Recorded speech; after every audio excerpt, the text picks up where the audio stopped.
Hey guys, I had to reopen Wattpad and go back to the chapter I was on because for some reason it unexpectedly closed. Anyway, in one of the East District's cafeterias, its de facto name is the Third School Cafeteria. Although there are several cafeterias scattered throughout the campus, this is the most popular by far, apparently. During noon, it's filled not only students, but also teaching staff lined up in a queue. It seems the secret behind the popularity of this cafeteria is the student they call Super High School Level Cook, who boasts of his own unique recipe. His food isn't governed by drama or common sense, and I hear it's so addictive you can't help but feel like it must contain drugs.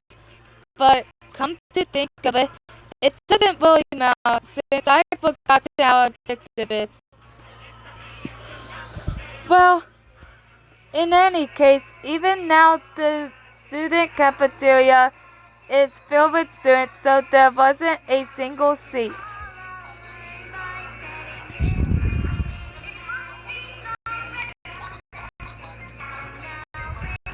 available. For someone like me standing by myself, this atmosphere was anything but comfortable. I'm here to, Ed, do you hear me? I told you. I'm the super high school level secret agent from the 77th batch. Kamishiro Yuto, come on. How many times do I have to introduce myself? Kamishiro-kun said as he made a cross shape with his arms in front of me. Darn it, it seems like we have bad chemistry. I was praying to God a lot that we'd be a good combination. Too bad. What kind of God were you praying to? In any case, it seems Kamishiro-kun and I certainly do have bad chemistry. Forgiveful Kamishiro-kun and forgetful me. He was holding what looked to be a mixture of pale cowpeas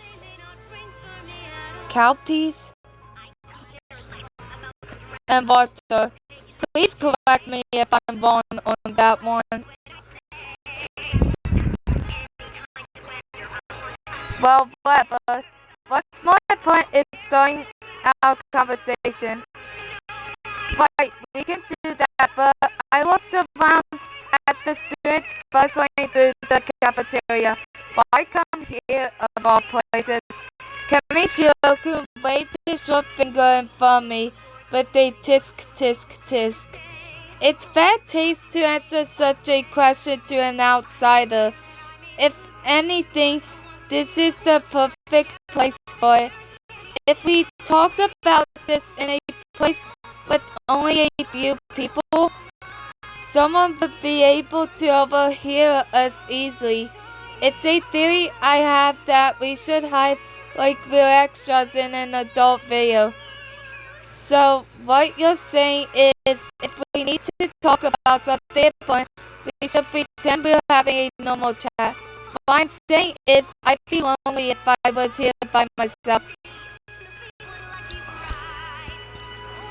Our casual conversation was buried in the sound of the hustle and bustle around us. See? No one cares about our conversation, do they? Kamishiro-kun had a huge grin on his face, like he had just committed some fantastic prank. He then moved on to the main topic. There's a reason why I want to talk to you as soon as possible. Did anyone go to your room this morning? Fix this. And did they? It's fine if you've forgotten, just checking your notebook. Surprise, I did as I was told and took out Otonashi Ryoko's memory notebook and looked through it. Ah, I remember the notes time now. I couldn't help but yell as I remembered. I remember. I know it was Enoshima Junko. That girl suddenly came into my room. Huh? Kimishiro suddenly leaned forward. So then, that person really was Enoshima Junko. I knew it. Yep. It seems like that wiretap I put in your room worked perfectly, huh? Say, Kimishiro-kun. What? What did you say just now? Did you say biotap? Yeah, I said that. I said biotap. What about it? A biotap? Yes, it's a common machine used for eavesdropping.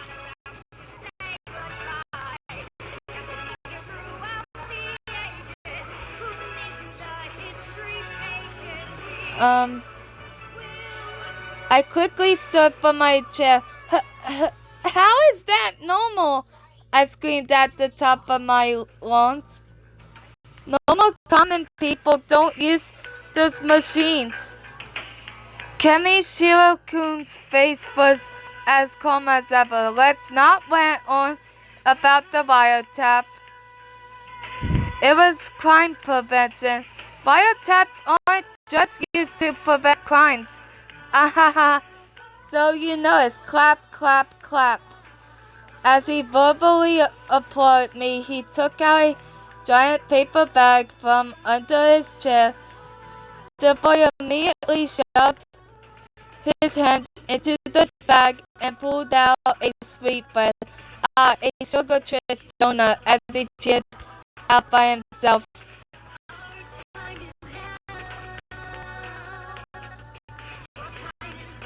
He happily crammed it into his mouth. That's a little rude. Hug, ha, foo, ba, fug, you.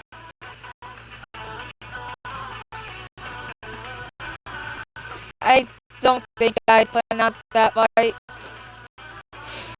I have no idea what you just said. Kimishiro-kun swallowed down the sweet bread that had been stuffed into his mouth. I said, I didn't want you to misunderstand me. I didn't just wiretap you, big sis. In a broader sense of speaking, I guess I wiretapped around this many people. Kimishiro-kun held up all his fingers. And 10 people? He shook his head. 800 people. 800 people?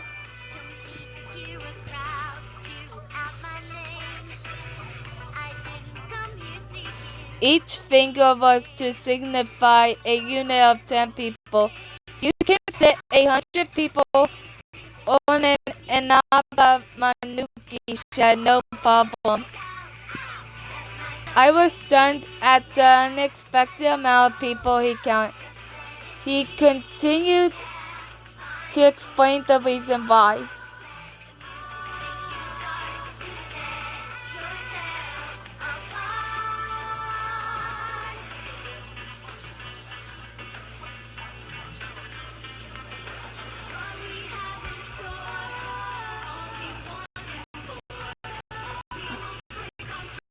The reason is I rotate between girls a lot basically. The way I can have fun with you but best suits you with the time of month. I guess that's why I like heavy rotation so much. He puffed out his chest. No, that doesn't matter. In any case, how do you manage to wiretap 100 people's rooms? Ahaha, it's easy with my ability. Sneaking into places like ghost toilets or the dressing room is a piece of cake. Do something else with that piece of cake. making it nice and creamy with extra cream.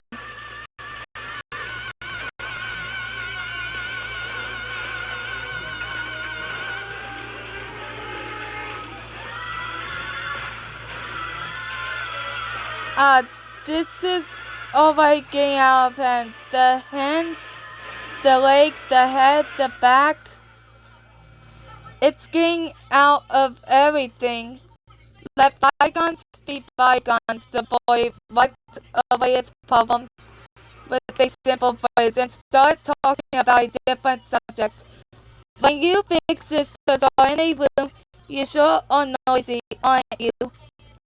Because of that, I could barely hear any of the conversation. So why did Enoshima Juko come visit you? She came because she had an errand for you to run, didn't she? As he said that, he took out another sweet bread. Oh, a cup's paw made in Germany. He looked like he was tasting a rare delicacy as he munched on it. Well, that's... My eyes dropped down to my notebook as I answered him.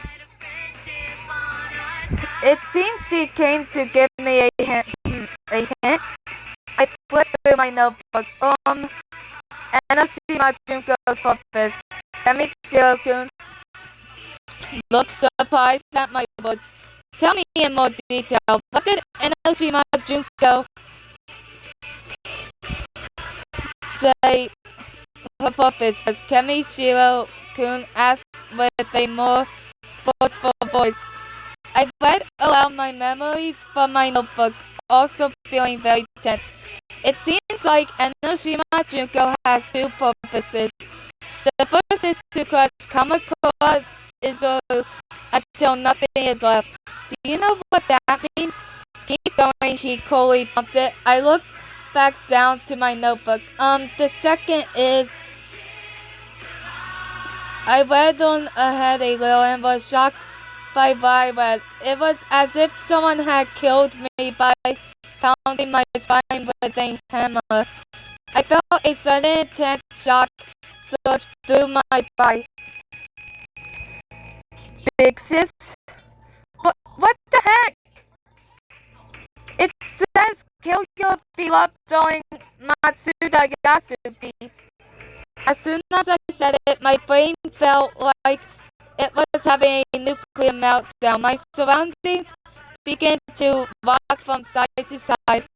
It wasn't an earthquake. I myself was the one shaking. My head felt hot, unavoidably so. Only my body was cold. I was stricken by the less familiar feelings of fear and anger all at once. I was shaking violently for reasons I could not understand. Calm down, big sis. The inside of my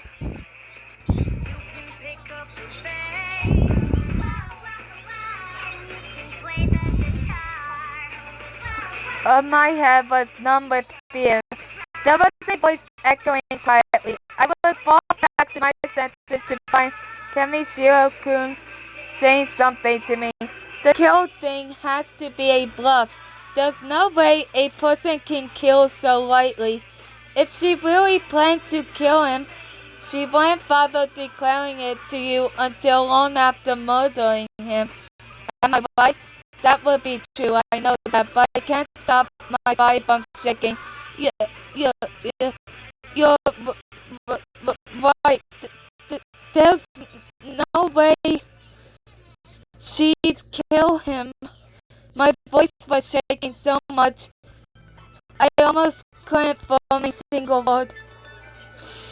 In the meantime, it might be better for you to just not say anything until you calm down, he said lazily as he gulped down the bread in his hand. Instead, you should listen to my reasoning from now on, he announced loudly. Okay, let's get a move on then. Kamichiro-kun suddenly straightened his posture enthusiastically, and he started the reasoning for.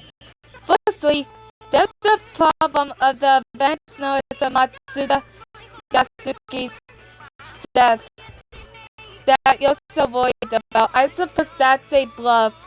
I mean, there's no sense in telling others about a murder you have yet to commit. She may have been using it as a threat, but that's also unlikely. It's definitely a bluff.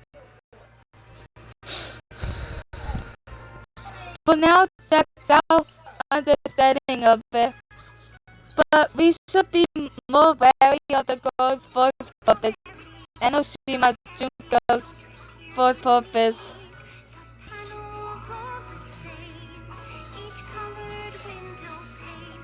That's certainly no. Even so, crushing Kamakura Izuru until nothing is left is honestly, even I was a little surprised. It's too much of a coincidence. I didn't think I'd hear Kamakura Izuru's name. Who's that? Did you ask who's that person? Kamishiro-kun pat his chest with his hand.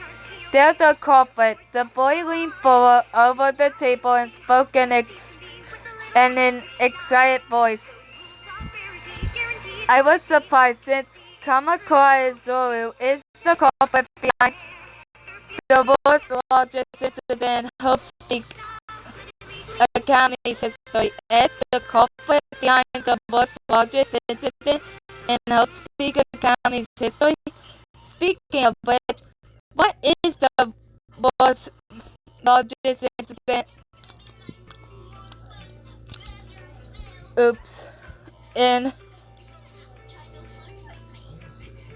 Hope Speak Academy's history. I tilt my head to the side. Wait, I can tell by your reaction that you don't remember.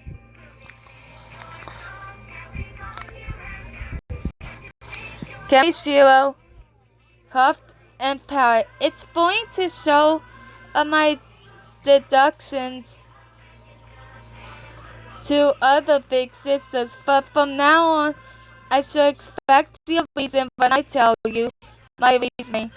Kamishiro-kun really did look bored as he exhaled deeply. Then he began to talk again.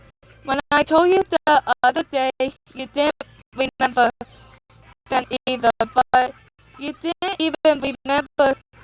You didn't even bother to ask me whether the world's largest incident in Hope Peak Academy's history really happened or not, did you?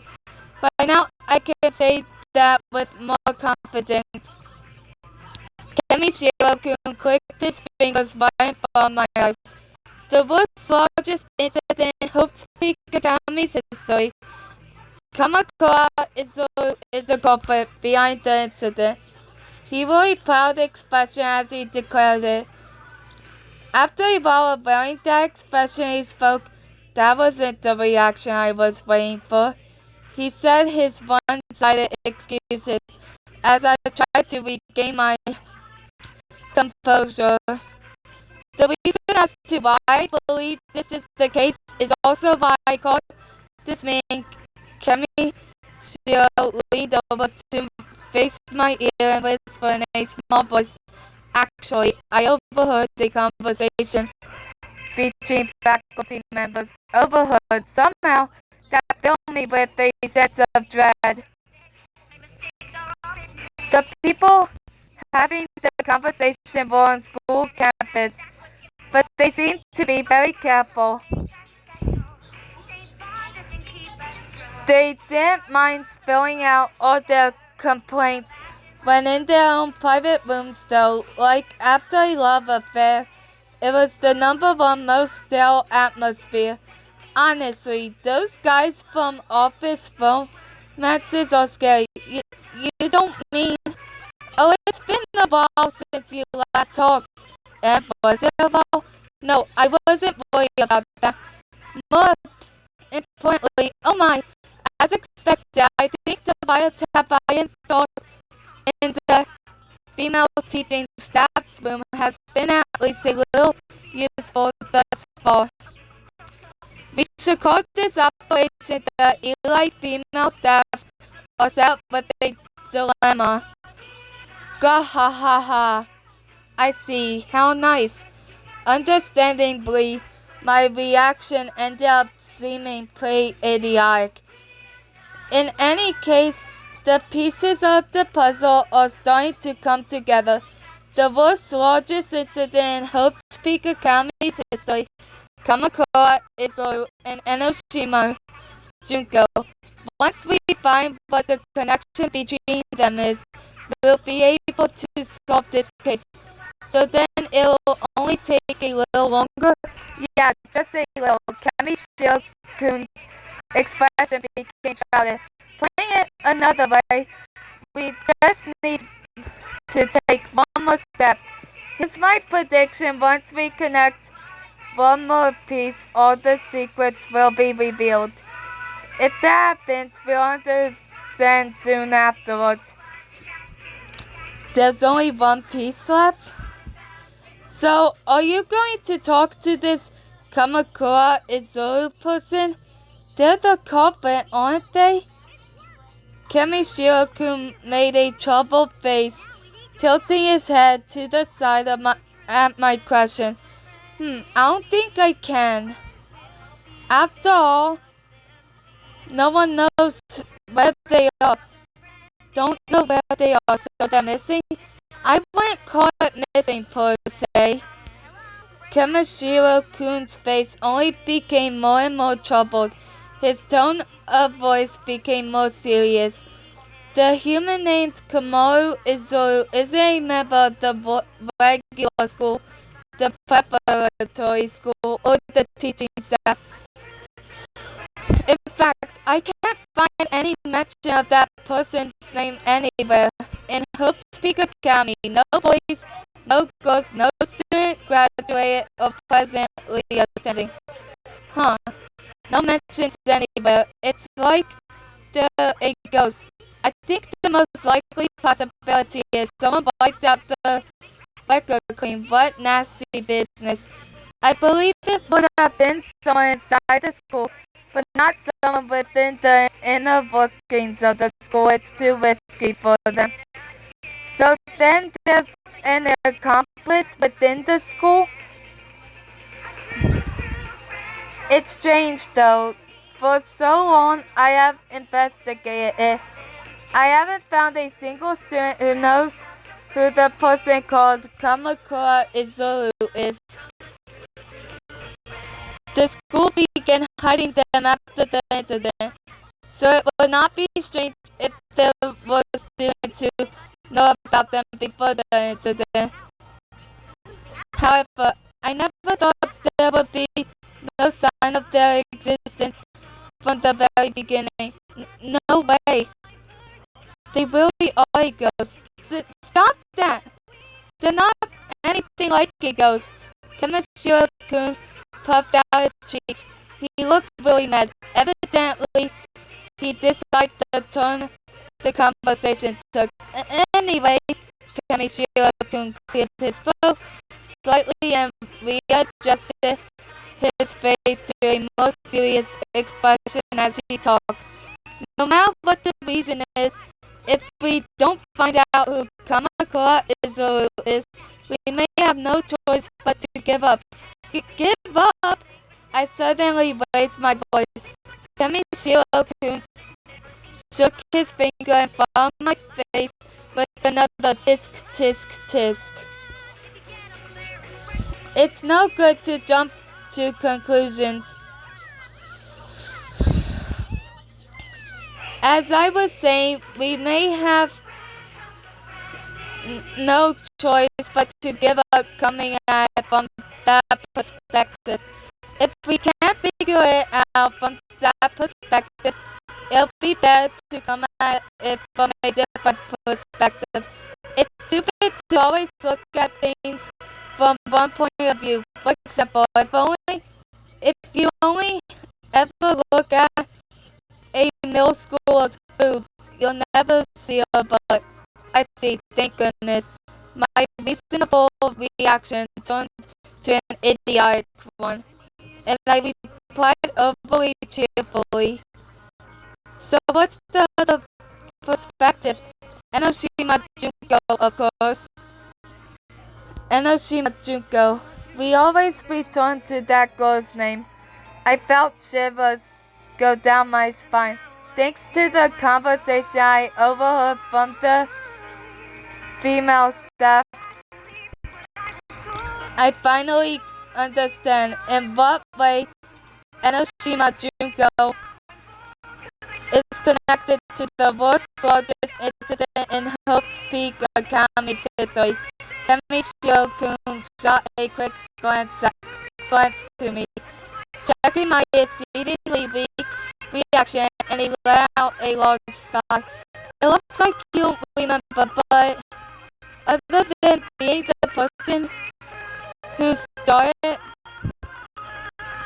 the rumor of the incident, it's a mystery as to what other connection she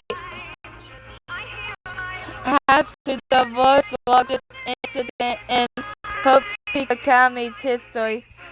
But it's a mystery I finally cracked. It seems she's the girl who discovered the incident.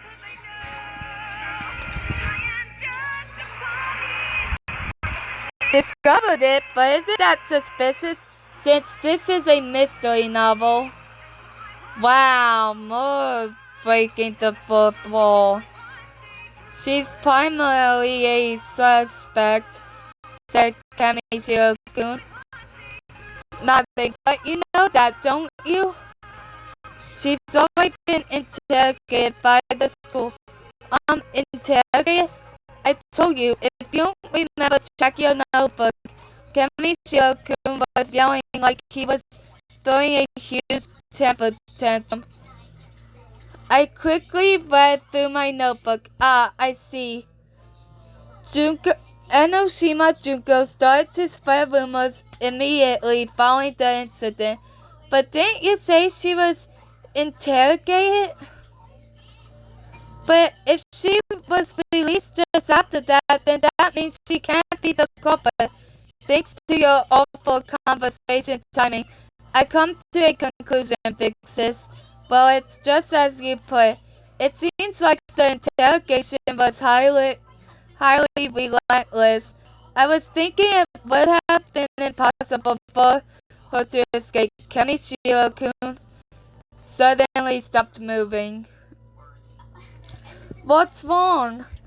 I see, that's it. The boy's eyes widened. The corners of his mouth shook and trembled. I understand now, big sis.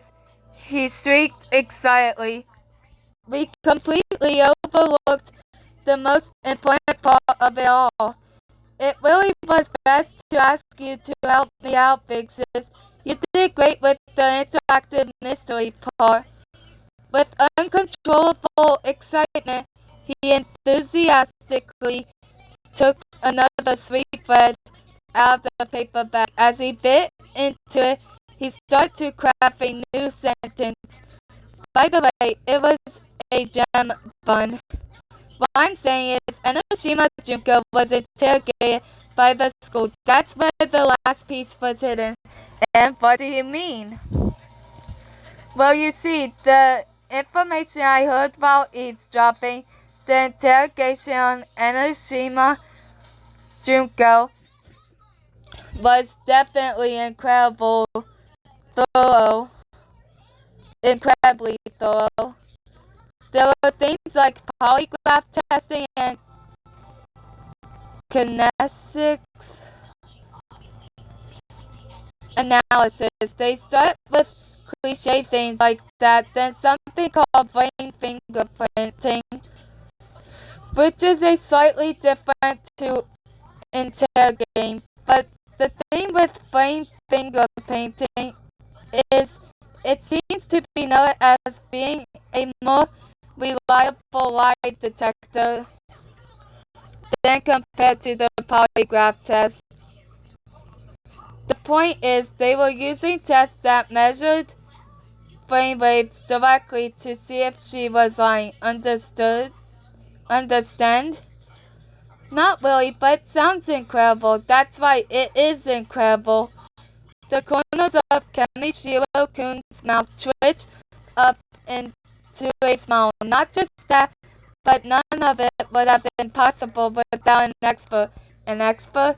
For the interrogation, it seemed the school requested a certain student to assist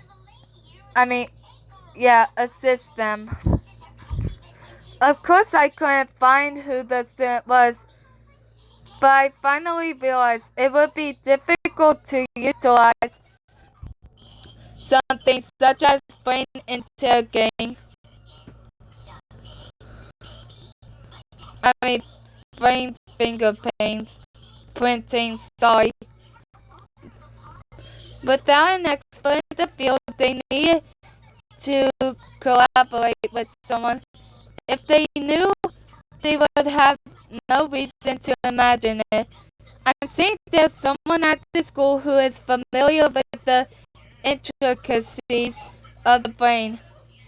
And at that exact moment, an awful thought came wandering into my head. I didn't want it to come true, so I quickly tried to think of something else to distract me. It was nothing to... You know him, Dixis. He's the super high school level neurologist, Matsuda Yasuki. I heard something that sent a short fuse behind my ear. My brain was drawing a blank. With the death notice from earlier, I thought there was no mistaking mistaking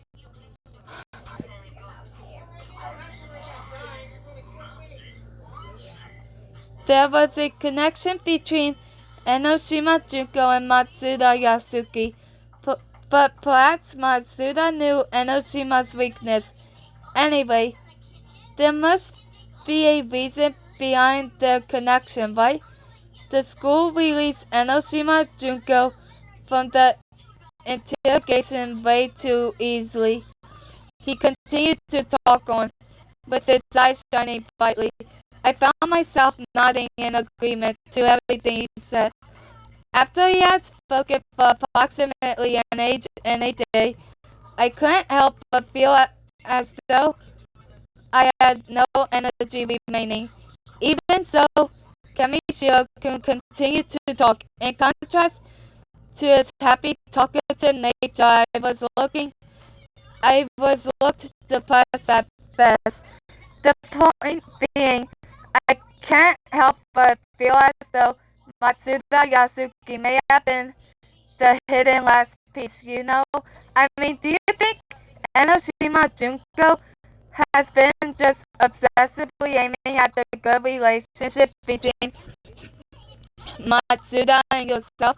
Hey, if it really is how I think it is, then don't you think that's the connection? I'm not really thinking anything. I don't know anything. I don't even know how the conversation turned to Matsuda-kun in the first place. I don't know. I don't know about these overwhelming reasons. It's impossible that everything has a reason behind it. I stopped writing my notebook because my self-defense is working.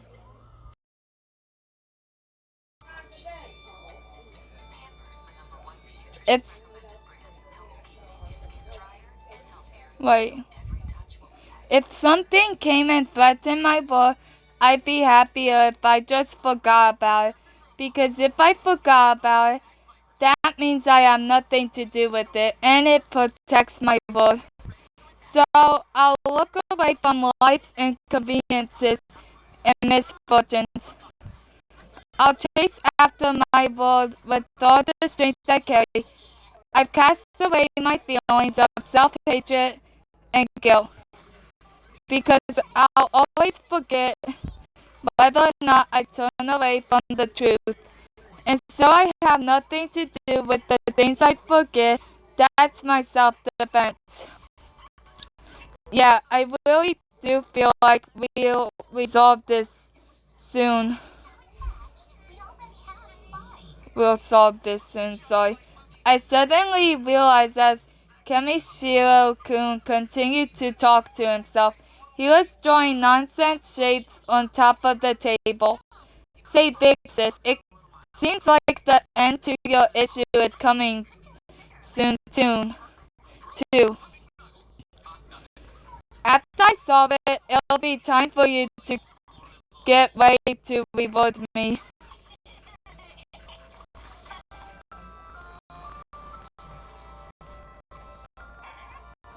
Polish that fine body. I like to imagine that despite your cute face at night, you're really the Aborambo Shogun, aren't you? Is that it? I bet you are. After he finished his one-sided conversation, he got from his chair, though it looked more like he was jumping up and down on it. Alright, we're on the home run now. After yelling out an encouraging shout, he turned around. I'm sure next time we meet, Big Sis, I'll have solved this case. As he waved his hand, Kamishiro-kun departed from the table. However, after only walking a few steps, he stopped. Oh, right. He looked back with an expression that told me he had remembered something. If you want to be sitting around doing nothing, you could look into Matsuda Yasuki's small problem. Well, it doesn't matter how much you look into it. He won't be killed or anything, but I thought it would be good to mention it just in case. Still, I don't know what sub-secret connection Matsuda Yasuki and Enoshima Junko have, but it's better to be careful. Secret connection? Enoshima-san and Matsuda-kun have a secret connection? What the heck? What the heck? What the heck? What the heck? What the heck? What the heck? What the heck? What the heck? I was attacked by a wave of anxiety. My chest tightened in pain. I felt scared of everything. I was just exhausted. Anyway, it's about time we reach the climax. You should get ready, Big Sis. Anything could happen. Kamishiro-kun finished his warning and turned away. This time he disappeared into the school cafeteria's crowd like a ghost. Thus, I was left alone in the school cafeteria. I was still feeling exhausted for the time being. I decided on just concentrating on taking several deep breaths. There was no reason for it. I was simply stalling time. The time to solve the mystery. Time always relentlessly continued in a stage dream. That's why I spent this time taking in deep breaths. And I forgot everything perfectly. Very soon I couldn't remember why I was taking in such deep breaths. How strange. Well, whatever. There was no more that I could forget. From that point on, I was quite cheerful and brimming with positivity. Without so much as a backward glance, I walked to the future filled with hope. I picked up my notebook from the surface of the table, and with plenty of momentum, I stood for my chair and, I felt lightheaded. Or maybe a little different to that. I suddenly grabbed the table with my hand. I looked to where I was looking previously. The words in my notebook danced around the page, destroying themselves. At that moment, I shivered and felt like a horde of insects was crawling up my back. My knees buckled. I thought briefly about what was happening and soon found I was sitting on the chair again. The inside of my head was stained with a metallic gray. My mind was completely blank. I'm tired. My eyelids became heavy and my face slackened. The voice circling me was quickly disappearing. The busy, noisy students around me were vanishing. The human shapes surrounding me were all melting together. It was as if I had been poisoned or hypnotized. I couldn't move a single finger. It was in that complete stillness that I suddenly heard a voice. Oop, boop, boop. One ominous laugh. It was strange yet sounded so familiar. What's this? Do you actually remember me?